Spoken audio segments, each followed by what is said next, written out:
Olá, bem-vindos a mais um vídeo aqui no canal Ricardo de Paris. Eu sou o Ricardo e hoje temos mais uma parte da Divina Comédia de Dante Alighieri. Hoje vamos ter o penúltimo canto. Mas primeiro, curta o vídeo e se for a primeira vez aqui, inscreva-se e acione o sininho para receber as notificações. Já curtiu? Já se inscreveu? Já assinou o sininho? E não esqueça, nós temos vídeo novo aqui todos os dias às 19 horas.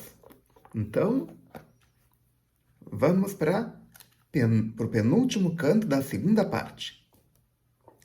Canto 32. Tanto estavam meus olhos fixos e absortos a saciar o divinal anseio de 10 anos, que em mim ficaram anulados os outros sentidos. Anseio de 10 anos. Nota do editor 347.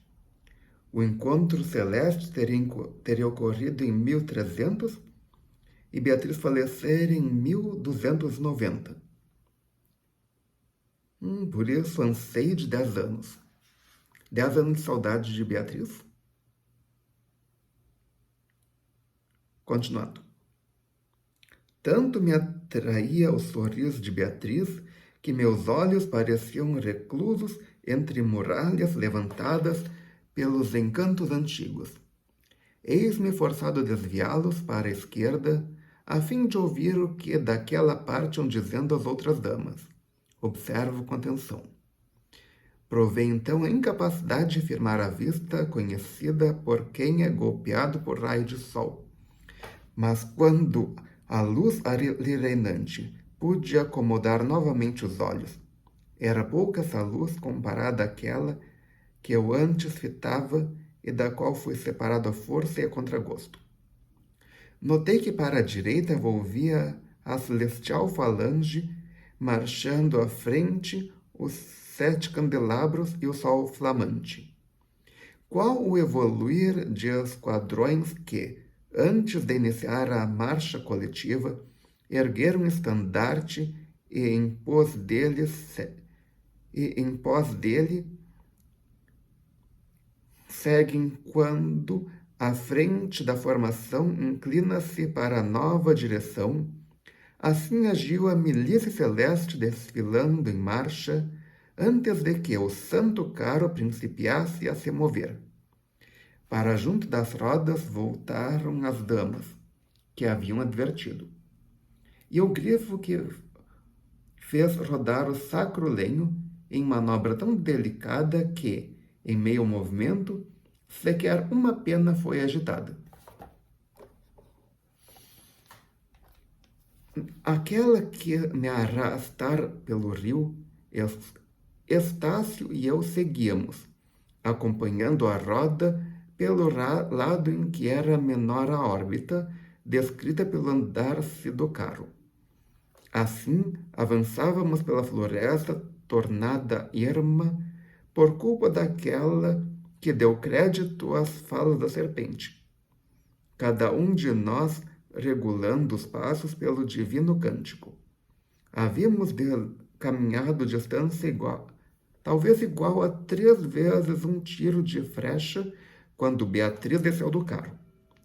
A grelha inteira exclamou: Adão! Caminhando em direção à planta despojada por inteiro de flores e sem folhas em qualquer dos ramos. Nota do editor 348.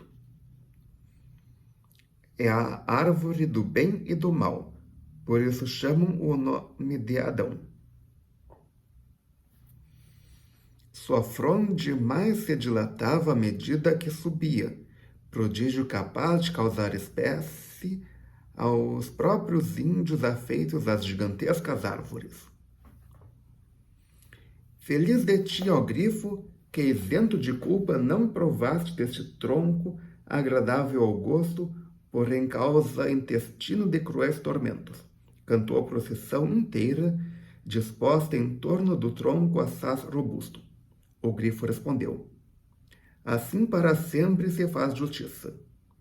E ao carro que conduzira pela floresta ele tornou para trazê-lo ao pé do tronco despojado. e tronco e carro fez que estivessem unidos. Nota do editor 349. Verso de sentido obscuro. Segundo Ludovico Magogliani, união do carro da igreja com os destinos do império, ideia a qual Dante foi sempre devotado. Para mim, continua obscuro. E para você, sim. Se para ti foi claro como água, coloca nos comentários aqui embaixo. Quando depois do luminoso signo dos peixes, o astro-rei brilha dardejante sobre as terrenas plantas, eis que, túrgidas, elas se renovam, ganhando novo esmalte, tão rápido escorrendo esta maravilha, que o sol ainda não entrou no campo de outro signo. Foi assim que subitamente floresceu aquela árvore seca, desfolhada, exibindo cores vivas entre rosa e o violeta. Não entendi nem jamais em outra parte ouvi cantar o cântico entoado. Então, jamais também por outro alguém ouvido. Se pudesse descrever como foi que fecharam os olhos do impiedoso Argos ao doce canto de Sírinx, sono pelo qual pagou alto preço. Nota do editor 350. Argos adormeceu ouvindo Mercúrio narrar os amores de Sírinx. O sono lhe foi fatal, pois Mercúrio o matou, libertando a Io prisioneira. Pagou alto preço. Aí, então, qual pintor que trabalha copiando de modelo, eu descreveria como sucedeu que adormeci. Mas isso deixo a quem melhor possa fazê-lo. E passo ao instante em que despertei, sacudindo por fulgor intenso que rompia o véu do sono e por forte chamar. Desperta! Que fazes? Como a ver as flores da macieira, cujo pomo delicioso é sempre cobiçado pelos anjos nas bodas eternas do céu, João, Pedro e Tiago foram levados, e depois da prostração do Monte Tabor, reanimaram-se ao brado desse que rompeu sonos ainda mais profundos do que o meu. E tendo-se reanimado, aperceberam-se de que fora diminuída a companhia em que antes se encontravam, estando ausentes Elias e Moisés, do mesmo passo em que na túnica do mestre as cores haviam mudado. Assim eu, ao despertar, sobre os resplendores de forte luz, vi, próxima, a dama que já me fora guia à margem do rio, sobre as flores e a relva. Desconcertado, perguntei-lhe, onde está Beatriz? Respondeu-me, podes ver como se acomodou sobre as raízes da planta redivida. Observa a companhia que a circunda. Seguindo o grifo, todos os outros subiram ao céu, ao som dos mais doces, sublimes cânticos. Não sei dizer se ela prosseguiu falando, pois tinha ante meus olhos aquela que era objeto da minha atenção inteira. Sobre o solo bendito tomará assento, sozinha, como se designada para aguardar o carro atado ao tronco por ser biforme, o grifo. Circundaram-nas 7 ninfas, sendo suspenso das mãos estes lumes, que dos piores ventos, o aquilão ou austro, atrevem-se a zombar. Por curto tempo trabalharás esta selva. Irás depois comigo à montanha eterna, essa Roma em função da qual Cristo é romano. Por isso, em benefício do mundo que persiste no erro, fita atentamente o carro, e tudo quanto observares, descreve em detalhes cuidadosos quando a terra houveres regressado. Assim falou Beatriz, e havendo posto a seus pés o entendimento e o querer, para o carro voltei os olhos e a mente. Jamais com maior velocidade, arremessado dos confins imotos, algum raio desfez espessa nuvem de chuva carregada, como, surgindo em meio à ramagem, fendendo a fronde, derrubaram flores e folhas. Surgiu águia feroz. Com tamanho impulso, aborou o carro, que este adernou, qual nave batida a este bordo e a bombordo pelo vento e pelas ondas. Alborou o carro, nota do editor, 351. A águia simboliza as perseguições sofridas pela igreja, as penas que ela deixará sobre a estrada do carro representam o fruto dos martírios. Interessante. Em seguida, uma raposa principiou-se para dentro do carro, indicando estar há muito tempo falta de alimentos. Em seguida, uma raposa, nota do editor 352. A raposa significa as heresias que ameaçam a unidade da igreja, principalmente nos primeiros séculos.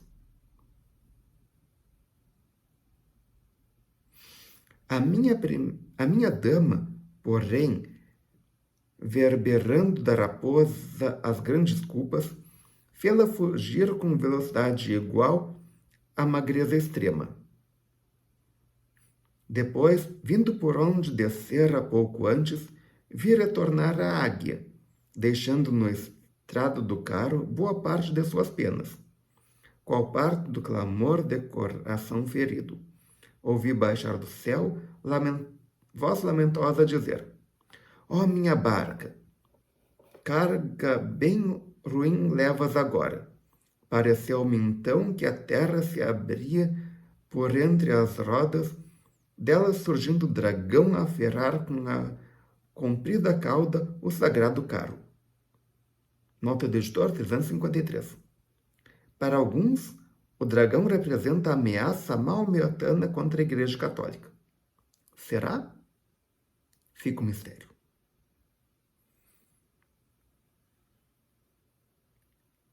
A ferrar com a comprida cauda o sagrado carro, transfixando logo, qual vez para retrair ferrão depois de ferido, o inimigo, o dragão com a cauda em retirada, arranca o fundo do carro e se vai, colhendo desejoso sempre de praticar o mal.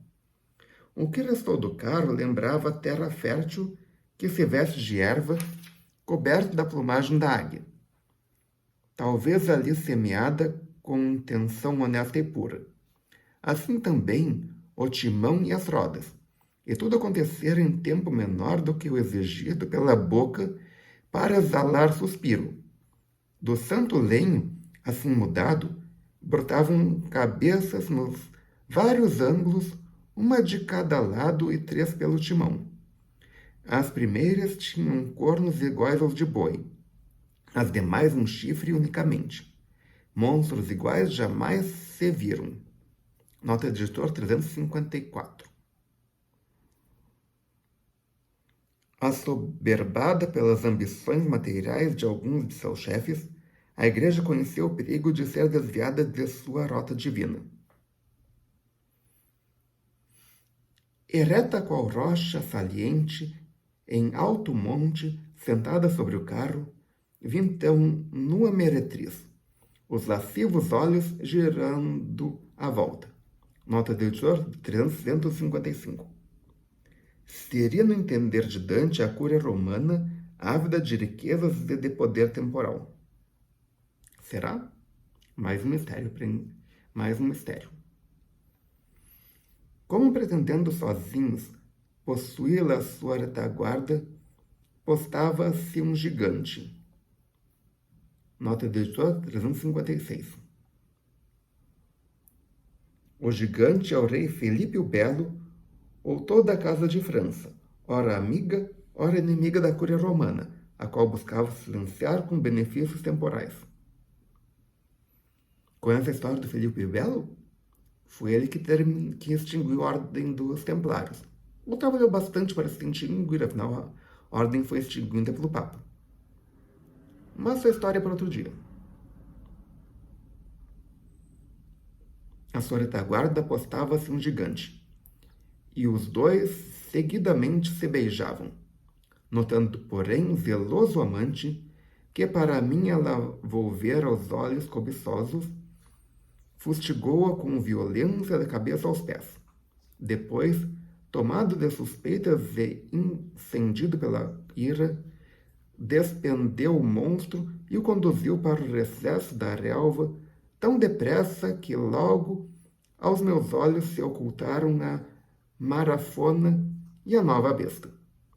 E por hoje é só. Se você gostou, clique em curtir, adicione esse vídeo aos seus favoritos, compartilhe com seus amigos, volte amanhã para o último canto da segunda parte da Divina Comédia. Ok? Obrigado pela presença, obrigado pela audiência. Até amanhã, 19 horas, na parte final da segunda parte. Até logo!